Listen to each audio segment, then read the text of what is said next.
Deuxième acte, résistance, révolte, Berlin, c'est l'épopée, 1940-1945. Alors en juillet 40, après la dissolution de la 14e division d'infanterie à Clermont-Ferrand, Delattre est nommé commandant militaire de la 13e région, entouré, celle de Clermont-Ferrand. Il va s'installer au château d'Homme. Alors ça s'écrit O-P-M-E, ça se prononce paraît-il Homme. C'est près de Clermont-Ferrand. Il a réquisitionné ce château, qui est l'un des plus anciens châteaux d'Auvergne.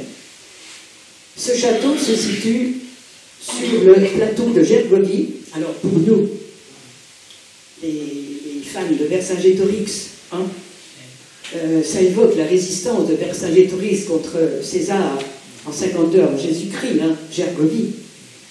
Et vous avez à droite le plateau de Gergovie, en arrière la chaîne des Puits, et en avant, enfin au centre, en avant, Homme. Et là, immédiatement, Delattre va créer sa première école des cadres. Et il va renouveler l'engagement qu'il a fait à Clermont-Ferrand quelques jours auparavant devant ces hommes. Il leur a dit: nous avons été battus, mais un jour, nous reprendrons la bataille. Je vous donne rendez-vous ce jour-là. Je rapproche ce serment d'Homme du serment de Coufra, fait par Leclerc, le général Leclerc, le 2 mars 1941, lorsque Leclerc a fait jurer à ses hommes de ne déposer les gants que lorsque le drapeau français flottera à nouveau sur les tours de la cathédrale de Strasbourg. Donc, Homme, serment d'Homme et avant serment de Coufra. Je m'arrête un instant sur ce désespoir de la France, enfin de l'armée, surtout des jeunes. Et c'est pourquoi j'ai mis cette reproduction où on voit donc le dos courbé comme vaincu par le destin, brisé, des silhouettes brisées. Et en effet, Delattre a été bouleversé par le spectacle de la jeunesse autour de lui, cette jeunesse qui voyait s'écrouler, ou qui avait vu s'écrouler devant elle, tout ce qui lui avait été présenté jusque-là comme des valeurs fortes. Tout semblait balayé. Et ce désespoir, le général l'a senti. Et il a saisi le drame de cette jeunesse qui ne voyait qu'effondrement autour d'elle. Et dans le climat de défaite qui sévit alors, Delattre veut redonner espoir aux jeunes Français. Bon. Il veut leur redonner confiance en eux, confiance dans les destinées de la patrie. Et il va se faire, si je puis dire, marchand. Mais pas marchand de démagogie, hein, comme sont souvent maintenant nos responsables. Marchand d'espérance. Et il sait que la France sera sauvée un jour par sa jeunesse.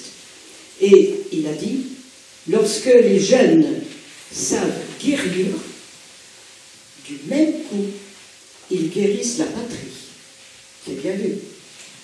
Alors pour lui, il va s'agir d'arracher les jeunes au désespoir, de leur donner de nouvelles raisons de vivre, de travailler, d'espérer et de risquer pour le jour où il faudra reprendre les armes. Des centaines de jeunes vont venir à Homme se durcir le corps par des exercices physiques très durs, mais aussi forger leur pensée, pour ne pas dire forger leur âme. J'en profite pour signaler que les photos ne sont pas toujours très nettes parce que ce n'est pas le numérique de maintenant. C'est des photos souvent scannées, par exemple celle-ci elle est un peu floue, mais peu importe, ce qui compte c'est son esprit. Et Delattre va donner aux jeunes une charte de la jeunesse. Je vous lis le passage le plus intéressant. Souvenez-vous de cette double loi, loi humaine du travail et loi divine de l'amour. Ayez le culte de l'effort, le goût du travail bien fait, la fierté de l'œuvre accomplie, le sens de la discipline et l'esprit de générosité. Je trouve que ce serait un merveilleux programme de campagne électorale.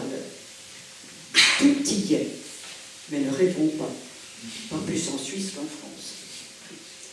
Le général Cochet, qui a été l'un des premiers à se lancer dans la lutte secrète contre l'occupant allemand, le général Cochet a toujours confirmé l'appui sans réserve que lui avait donné Delattre lorsqu'il était commandant de la région de Clermont-Ferrand. Et un jour, à Aume, Delattre lui a dit « Si je partais à Londres pour rejoindre De Gaulle, qu'en penses-tu » Parce qu'on a beaucoup reproché au général Delattre de ne pas avoir rejoint le général De Gaulle dès le 18 juin, ou dès le 19. Et Cochet a réfléchi, et il a répondu « Non, tu as ici des troupes que tu ne retrouveras pas en Angleterre. Elles risquent de tomber aux ordres de camarades peu résolus.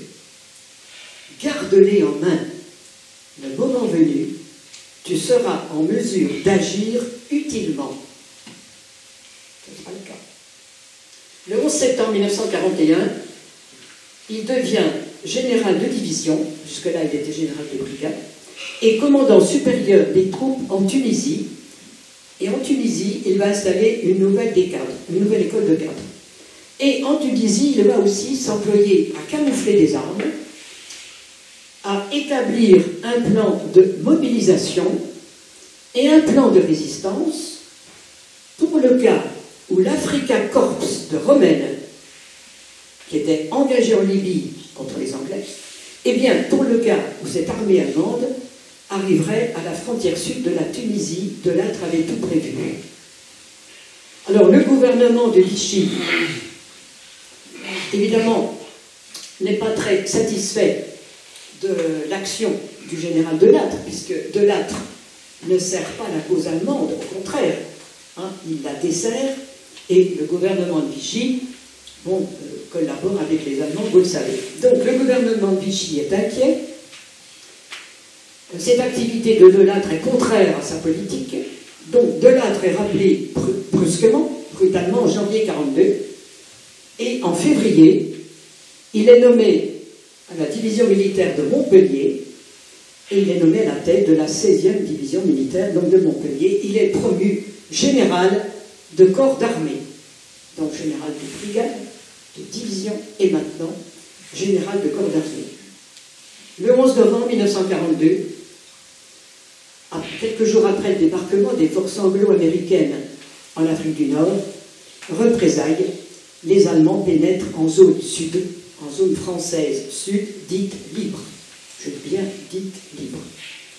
Delattre donne l'ordre à ses troupes de sortir de leur garnison et de résister.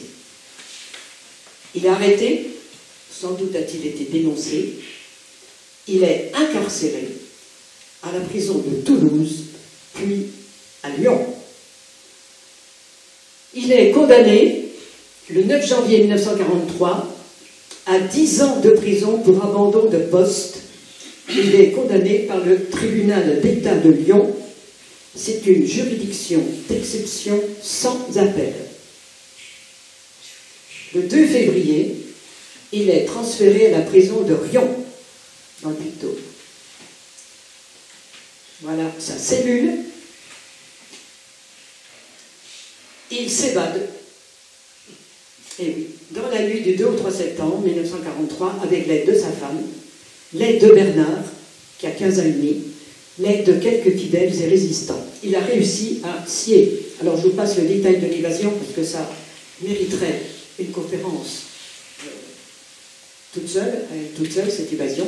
Et il avait réussi à scier un barreau qui manque là, entre les deux que vous voyez. Et il s'était entraîné pour passer par un passage étroit, il s'était entraîné avec un porte-serviette. Il avait beaucoup maigri étant donné les conditions de détention. Donc, quoi qu'il en soit, il s'évade et il se cache pendant un mois dans une ferme en Auvergne avec Bernard. Il rejoint par avion Londres à la mi-octobre 1943. Il se met à la disposition du général de Gaulle, qui le nomme général d'armée le 11 novembre 1943. Et Madame de Gaulle aurait dit au général, enfin, à peu près, général, ça fait longtemps qu'on vous attendait. Sous-entendu, vous voilà enfin. Vous avez mis le temps. J'ai ceci parce que ça peut expliquer la suite. Et le 20 décembre 1943, de Lattre arrive à Alger, qui est devenue capitale de la France libre.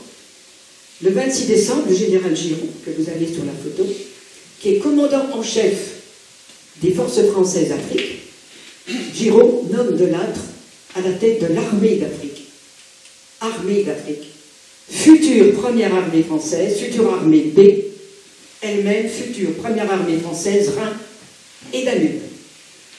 De Lattre, qui avait connu Giraud au Maroc, à l'école de guerre, et à Metz, l'appréciait beaucoup, et réciproquement. Alors, l'armée va être instruite, équipée, entraînée selon des normes américaines, et malgré sa diversité, alors vous avez là toutes les composantes de cette armée B, des Européens, les futurs pieds noirs, des métropolitains évadés de France, des soldats des forces françaises libres, des Corses, des soldats indigènes, des départements français d'Algérie, des protectorats marocains et tunisiens, des soldats qui viennent de l'Afrique noire, de l'outre-mer, enfin, etc. Donc, c'est une armée très diverse, très composite, et de là va savoir faire de cette armée une force solide, mue par un même esprit, une même volonté, la volonté de vaincre. À noter, et je le note, que le plus jeune engagé de l'armée française, c'est Bernard de Lattre, qui a 16 ans. Il est au 2e dragon, il a l'air d'un page, hein, mais ce page sait qu'il n'aura pas à mener une guerre en dentelle, mais une vraie guerre. Bernard, c'est quelqu'un d'exceptionnel. Je suis prête à revenir vous en parler, si vous voulez. Il est fantastique. Enfin, moi, c'est mon avis. En juin 1944, de Lattre prend l'île d'Elbe. Alors, c'est important, l'île d'Elbe, hein, pour la France. Et on lui donne, on ajoute à ses troupes 4 divisions du corps expéditionnaire français qui a combattu en Italie et qui se sont couvertes de gloire. Donc ces 4 divisions sont en plus placées sous ses ordres. Il est alors à la tête d'une armée de 250 000 hommes qui va débarquer en Provence à partir du 15 août 1944. C'est l'opération Anville-Dragoule. Le débarquement de Provence va se poursuivre jusqu'à la mi- ou la fin octobre. Sur le Mattori, c'est le navire du général, le voilà, entouré de son staff, comme on dirait maintenant. C'est une véritable armada. Et le 15 août 1944, au soir, la Côte de France apparaît. Sur tous les navires retentit une vibrante Marseillaise.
De cette armée de 250 000 hommes va combattre aux côtés des Alliés. Vous avez donc les 2 divisions blindées, les 5 motorisées, les éléments non divisionnés, les régiments de réserve, etc.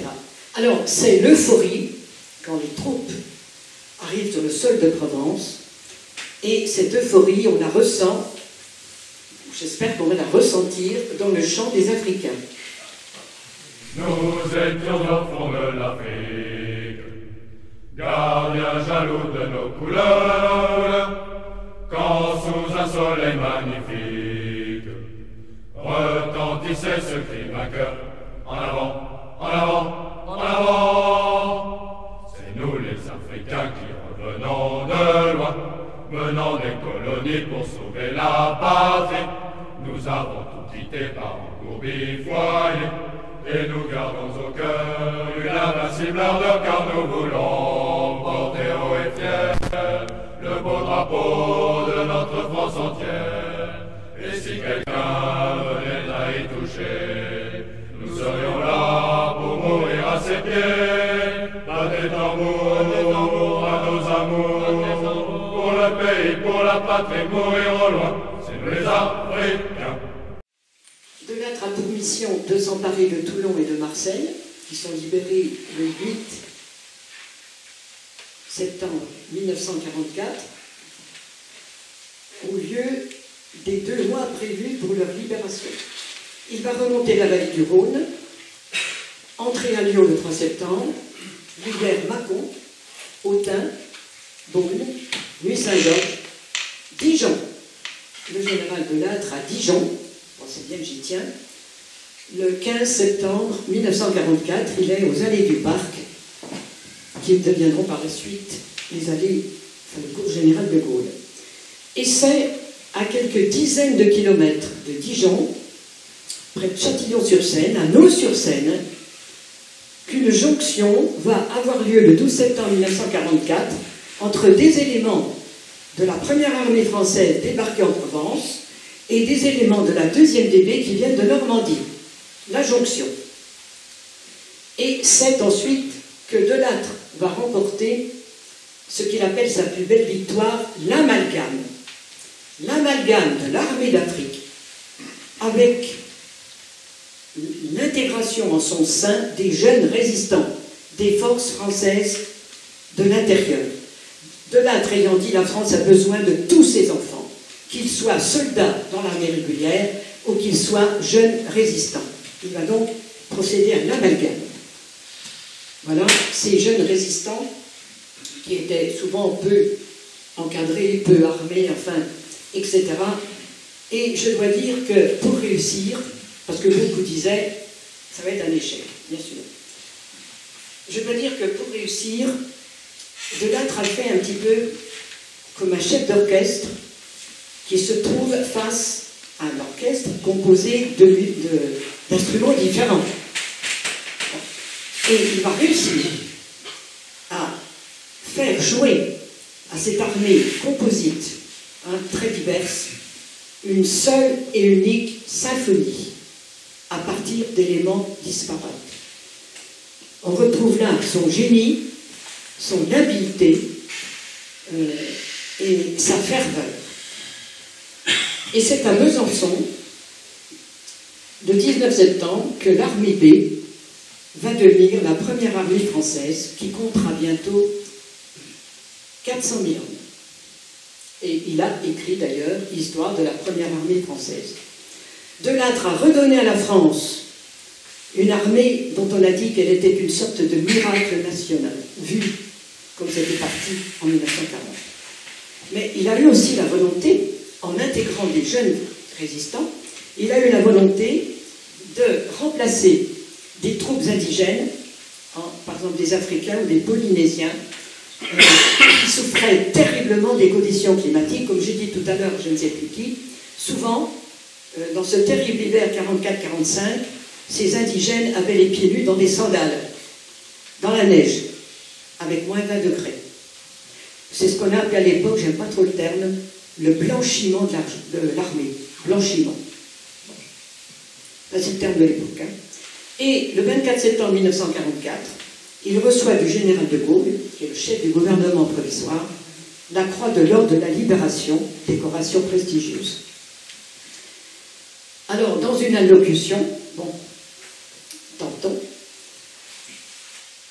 Une allocution qu'il va prononcer à la radio le 22 octobre 1944. Il va dresser le bilan des mois écoulés. Le 15 août dernier, j'ai débarqué en Provence, à la tête de plusieurs divisions venant d'Italie ou d'Afrique du Nord. Ce n'était pas seulement l'armée d'Afrique, comme souvent je l'entends appeler ici. C'était une belle armée française.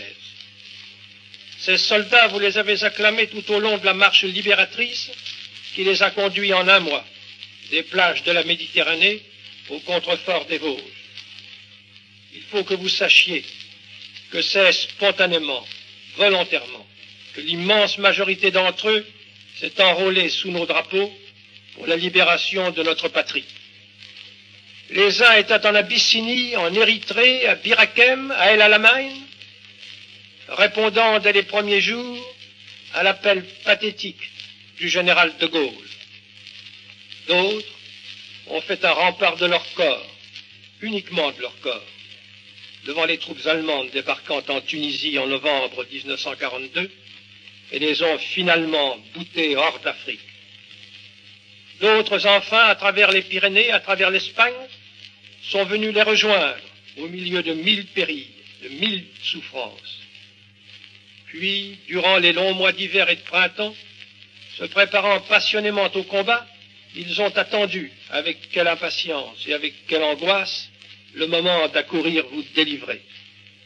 Ce sont eux qui, sous l'habile et courageux commandement de mon cher camarade, le général Juin, ont conquis Rome, Florence, Sienne.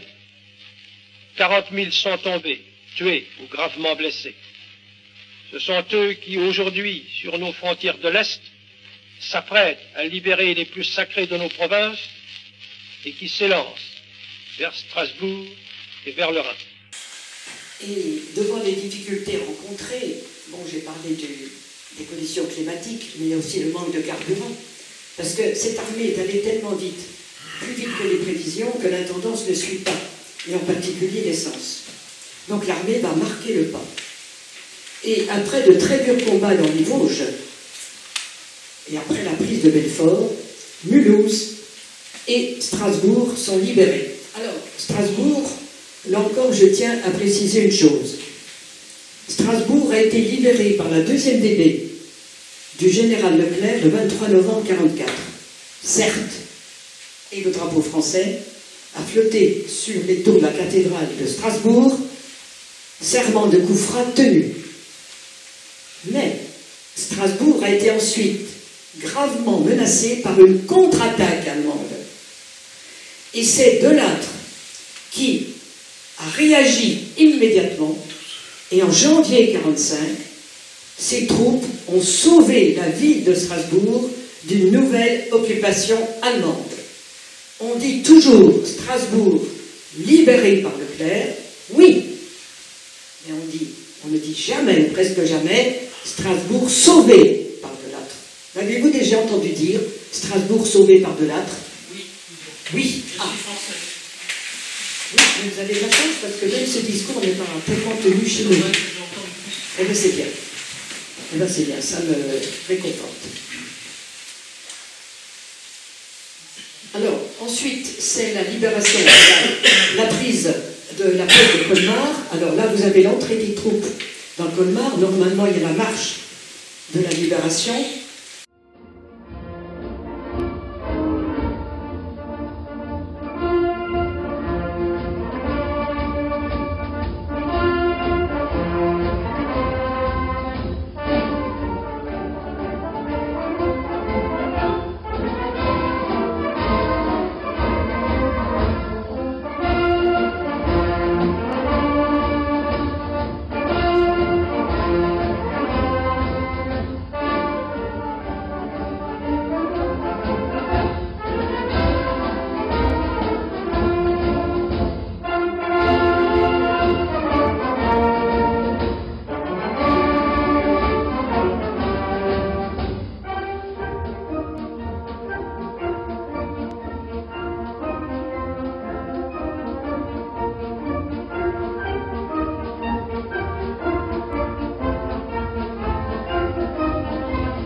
Et voilà une prise d'armes sur la place Rapp à Colmar. Alors, après, Strasbourg et Colmar étant libérés, Delattre va s'accorder quelques jours de congé en Vendée. Et le voilà, c'est en mars 1945, c'est un voyage éclair. Il est accueilli par la fanfare de Mouilleron. Ensuite, nous le voyons gravir la colline des Moulins. Vous le reconnaissez, à côté Madame Delattre et à côté le grand, c'est Bernard. Et évidemment, il retrouve son père. Donc vous avez là 3 générations. Le général, Roger Delattre, le père, et Bernard, le fils et petit-fils. Le 31 mars 1945, les troupes passent le Rhin de vive force, atteignent Karlsruhe, Stuttgart, franchissent le Danube et poussent jusqu'à Ulm. L'épopée napoléonienne. Eh oui. Tandis que d'autres éléments vont longer la frontière de Bâle à Constance jusqu'au col de l'Arberg. C'est la campagne Rhin et Danube.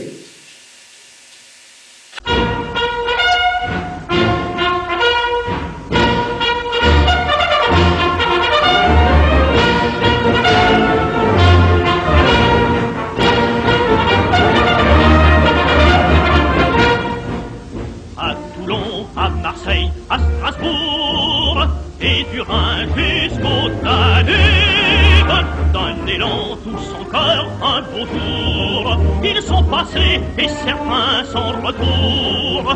De Belfort à Colmar en chantant, ils ont seuls ouvert la route. Voir à ceux qui sont fièrement, pour que sourient à nouveau nos enfants. Marchons, les gars, Rhin et Danube est notre chant. À cet appel, ce grand cri de ralliement, nous répondrons par 2 mots toujours présents. Rappelle-toi, vieux frère, était-il beau, marchait-il droit au plus fort des combats? Ce chant toujours nous apprendra comment doit se battre un gars. À Toulon, à Marseille, à Strasbourg, et du Rhin jusqu'au Danube, dans nos cœurs survivra pour toujours le souvenir de nos aînés. Gloire à leur bravoure.